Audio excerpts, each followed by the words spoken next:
Rusty Quill presents the Magnus Archives.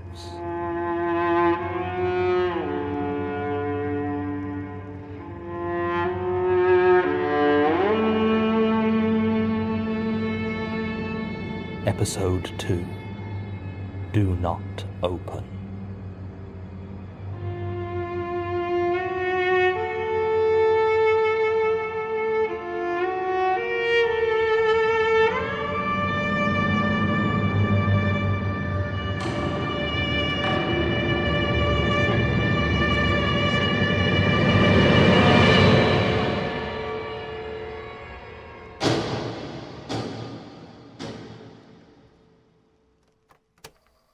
Statement of Joshua Gillespie regarding his time in possession of an apparently empty wooden casket.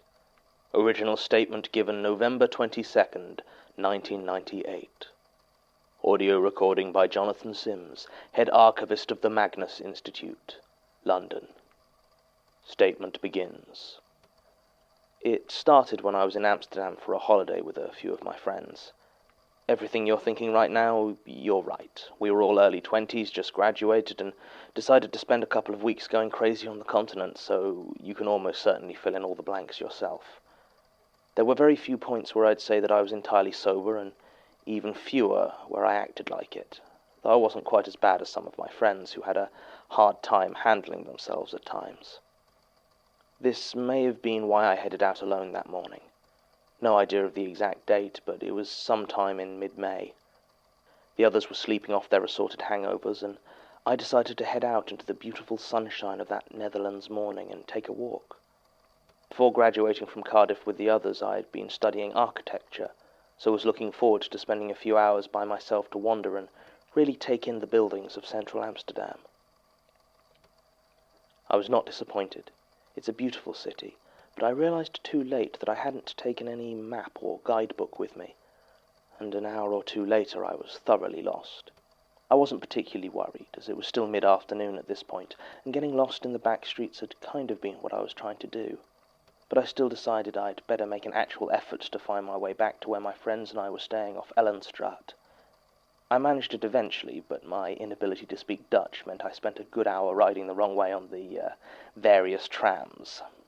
By the time I got back to Ellenstraat, it was starting to get dark, and I was feeling quite stressed, so I decided to pop into one of the cafes to relax before joining up with my friends. I couldn't say for sure exactly how long I was in there, but I do know it had gotten fully dark by the time I noticed I wasn't sat at my table alone. I've tried to describe the man who now sat opposite me many times, but it's difficult.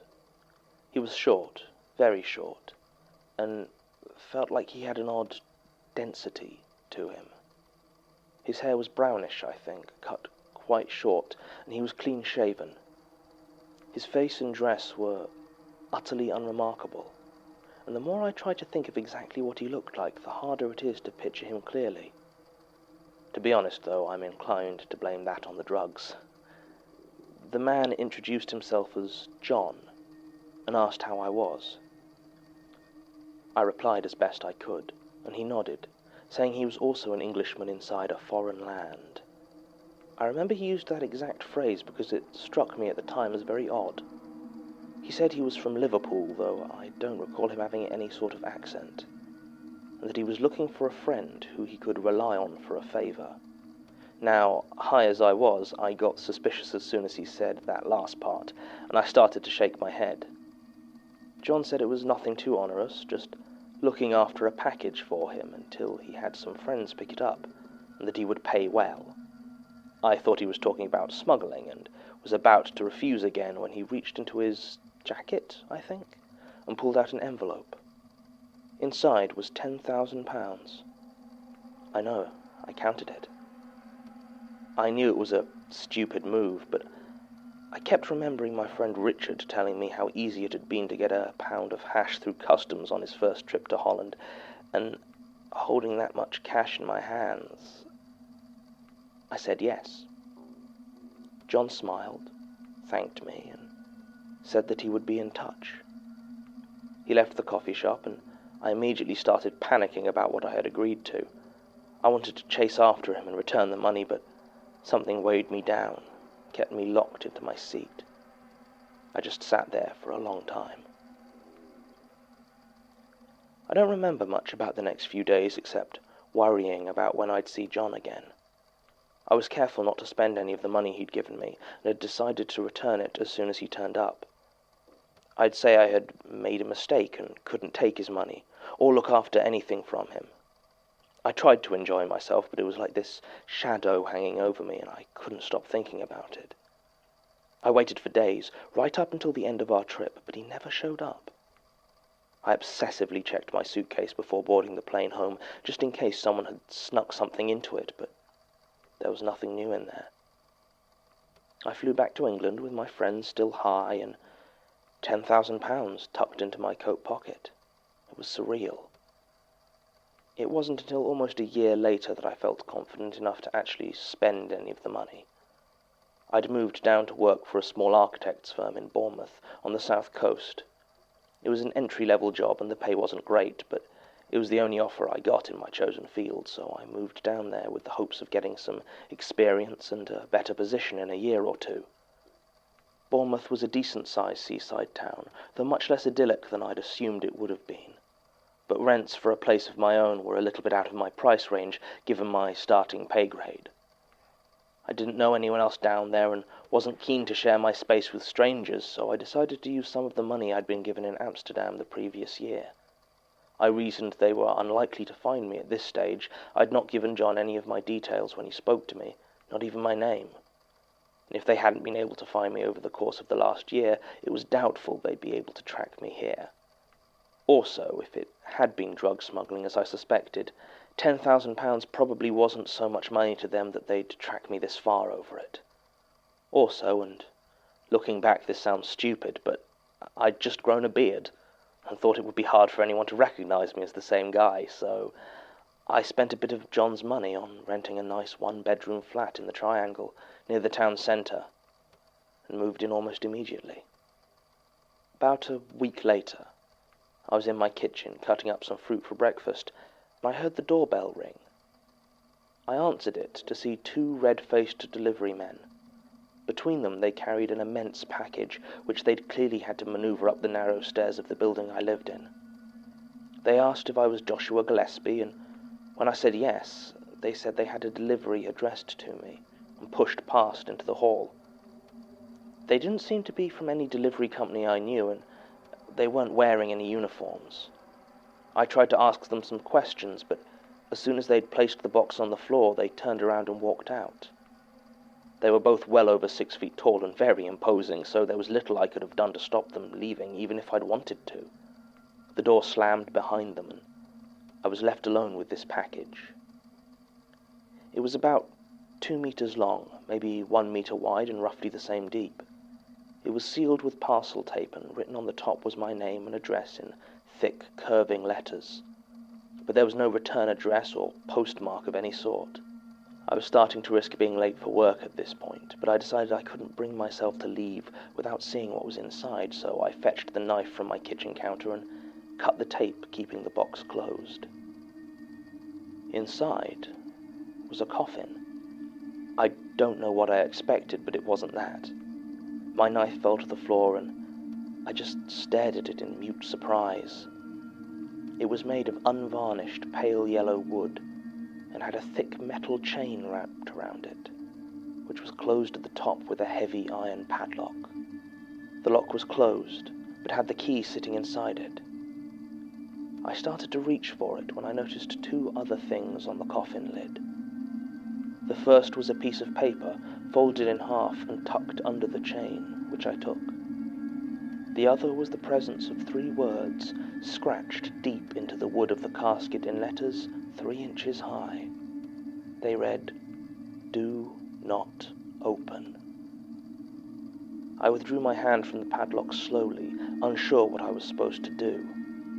At some point I must have sat down, as I found myself on the floor propped up against the wall, staring at this bizarre thing that had inexplicably turned up at my home. I remembered the piece of paper at this point and unfolded it, but it simply read, "Delivered with gratitude, J." Strange as it sounds, it was only then I made the connection with the man I'd met in Amsterdam. He'd told me he wanted someone to look after a package for a while. Was this the package he was talking about? Was I to be looking after a corpse? Who was coming to pick it up? When? I called in sick to work and just sat there, watching the coffin for what might have been minutes or might have been hours. I just had no idea what to do. Eventually I steeled myself and moved towards it, until my face was just inches away from the lid. I took a deep breath, trying to see if I could smell anything from inside. Nothing. If there was a dead body in there, it hadn't started to smell yet. Not that I really knew what a dead body smelled like. It was early summer at this point, which would mean that they must have died recently, if there was a body in there at all. As I got up, my hand brushed the wood of the coffin, and I realized it was warm, very warm, like it had been lying in the sun for hours. Something about it made my flesh crawl slightly, and I withdrew my hand quickly. I decided to make a cup of tea. It was something of a relief standing next to the kettle, as from that angle I couldn't see the thing out in the hall. I could just ignore it. I didn't move even after I'd filled my mug. I just stood there, sipping my tea, not even noticing it was still far too hot to drink comfortably. When I finally got the nerve to step back out into the hall, the coffin still lay there, unmoving. I finally made a decision and, firmly gripping the padlock, I removed the key and placed it on the hall table next to the door. I then took hold of the coffin and chain and started to pull it further into my flat. It was weird to touch it. The wood still had that unsettling warmth to it, but the chain was as cold as you'd expect from a thick piece of iron, and apparently hadn't taken on any of the heat. I didn't have any cupboards with enough space to hold the thing, so in the end I just dragged it into my living room and pushed it up against the wall as out of the way as possible. I cut up the cardboard box it had been sealed in and put it with the rubbish outside. And just like that I had, apparently, started storing a coffin in my home. At the time, I think I assumed it was full of drugs, at least as far as I assumed anything about the situation. Why anyone would store something in such a noticeable way, or with a total stranger like me, these weren't questions I could even guess at an answer to. But I decided it was best to think about it as little as possible. For the next few days I avoided my living room, as I found being so close to the thing made me nervous. I was also staying alert for the smell of any sort of rot, which might indicate there was something dead inside the coffin after all. I never smelled anything, though, and as the days passed I found myself noticing my mysterious charge less and less. About a week after it arrived, I finally started using my living room again. I'd watch TV mostly, and keep half an eye on the unmoving casket. At one point I got so cocky as to actually use it as a table.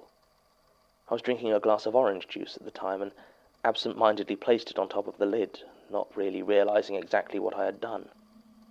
At least, not until I heard movement from underneath it. I froze, listening intently and staring, willing myself to have been imagining things. But then it came again, a soft but insistent scratching, just below where I had placed my glass.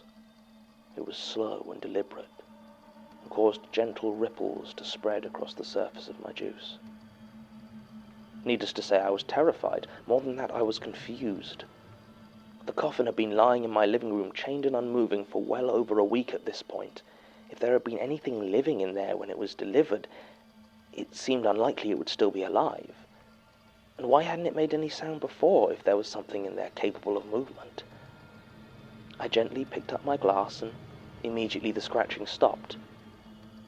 I waited for some time, considering my options, before I placed it back down on the other end of the lid. It took about 4 seconds for the scratching to start up again, now more insistently. When I took the glass away this time, it didn't stop for another 5 minutes. I decided against doing any further experiments, and instead made the very deliberate decision to ignore it.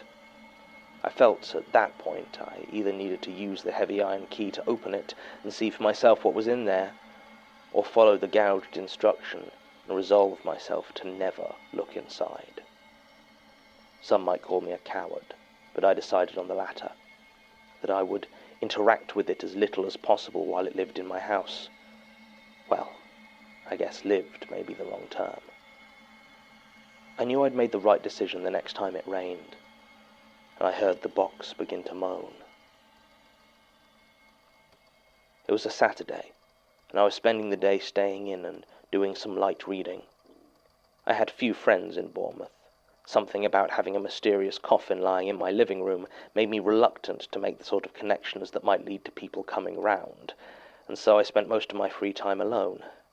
I didn't watch a lot of television even before my living room was taken over with storing this thing, and so I now found myself sat in my room reading quite a lot. I remember I'd just started Michael Crichton's The Lost World at the time, and it started raining outside. It was a hard, heavy rain, the sort that falls straight down with no wind to disturb it until everything is dark and wet. It was barely past midday, but I remember the sky was so overcast and gloomy that I had to get up to turn on the light. And that was when I heard it. It was a low, gentle sound. I've seen Dawn of the Dead. I know what the groans of the undead are meant to sound like, but it wasn't that at all. It was almost melodious. It sounded almost like singing, if it was muffled by 20 feet of hard-packed soil. At first, I thought it might have been coming from one of the other flats in my building, but as it went on and the hairs on my arm began to stand on end, I just knew where it was coming from. I walked to the living room and stood in the doorway, watching as the sealed wooden box continued to moan its soft, musical sound out of the rain. There was nothing to be done. I'd made my decision not to open it, and this certainly did not make me want to reconsider that. So I just went back to my bedroom, put on some music, and turned it up loud enough to drown out the sounds. And so it continued for a few months. Whatever was in the casket would scratch at anything placed on top of it and moan whenever it rained, and that was that. I suppose it goes to show that you can get used to anything if you have to, no matter how bizarre. I occasionally considered trying to get rid of it or finding people like you guys to investigate, but in the end I decided that I was actually more afraid of whoever was responsible for entrusting me with the coffin than I was of the actual coffin itself, so I kept it secret. The only thing that worried me was sleeping. I think it gave me bad dreams. I don't remember my dreams, never have, and if I was getting nightmares, they were no different. I didn't remember them, and I certainly don't now. But I know I kept waking up in a panic, clutching at my throat and struggling to breathe. I also started sleepwalking. The first time that happened, it was the cold that woke me up. It was the middle of winter, and I tend not to keep the heating on when I'm asleep. It took me a few seconds to fully process where I was. I was standing in the dark in my living room, over the coffin. What concerned me more about the situation was the fact that when I awoke, I seemed to be holding the key to it in my hand. Obviously this worried me.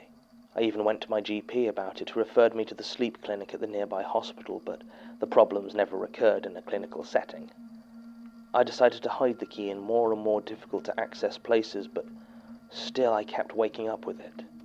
I was starting to panic. When I awoke one morning to find I'd actually placed the key within the lock and was, as far as I could tell, moments from opening it, I knew I had to find a solution. In the end, what I took to doing was perhaps a bit elaborate, but it seemed to work. I would place the key within a bowl of water and then put it in the freezer, encasing it in a solid block of ice. I still sometimes found myself trying to get to the key in my sleep, but the chill of the ice always woke me up long before I could do anything with it. And in the end it just became yet another part of my routine. I lived like that for almost a year and a half. It's funny how fear can just become as routine as hunger, at a certain point I just accepted it. My first clue that my time keeping the coffin was coming to an end was when it began to rain and there was silence. I didn't notice at first, as my habit at that point had been to put on the music as soon as the weather began to turn, but after a few minutes I realized that there wasn't anything to drown out. I turned off my music and went to check. The living room was silent. Then came a knock at the door. The sound was light and unobtrusive, but it rang out like thunder in the quiet flat. I knew what I'd see as soon as I opened the door, and I was right. John and the 2 delivery men stood there. I wasn't surprised to see them, as I say, but they actually seemed quite surprised to see me.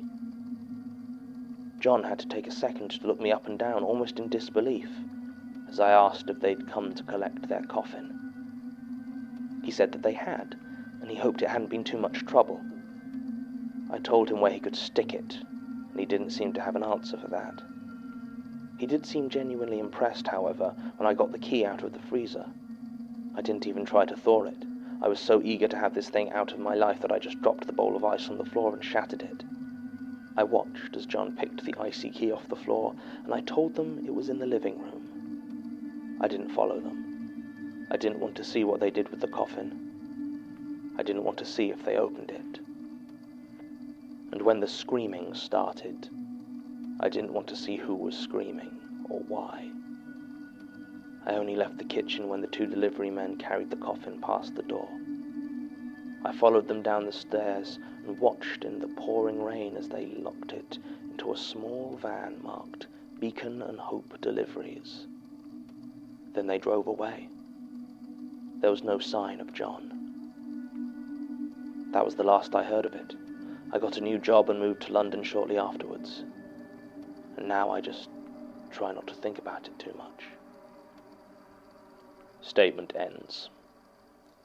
It's always nice to hear that my hometown is not entirely devoid of odd occurrences and eerie stories. Ice cream, beaches, and boredom are all very well, but I'm glad to hear Bournemouth has at least a few apparitions to call its own. That said, the fact is Mr. Gillespie's statement starts with drug use and continues on with the lack of corroborating witnesses being a central theme, which means that an eerie story is all that it is. When the Institute first investigated, it doesn't look like they were able to find a single piece of evidence to support the existence of this scratched coffin, and to be honest, I didn't think it was worth wasting anyone's time over now, nearly 20 years later. That said, I did mention it to Tim yesterday, and apparently he did some digging of his own.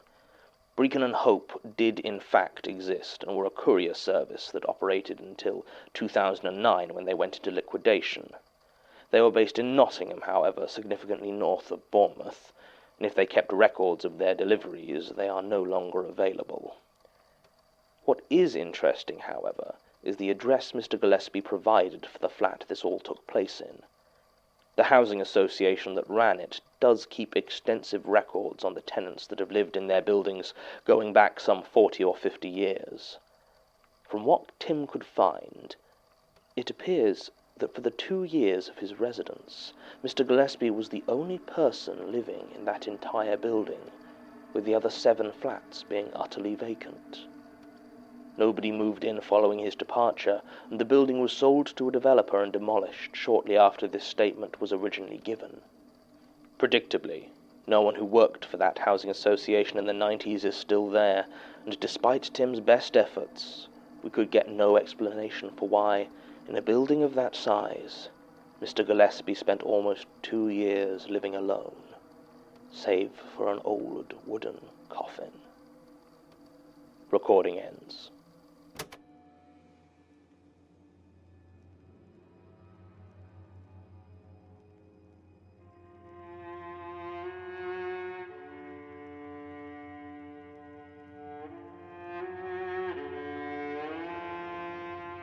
The Magnus Archives is a podcast distributed by rustyquill.com and licensed under a Creative Commons Attribution Non-Commercial Share-alike International license.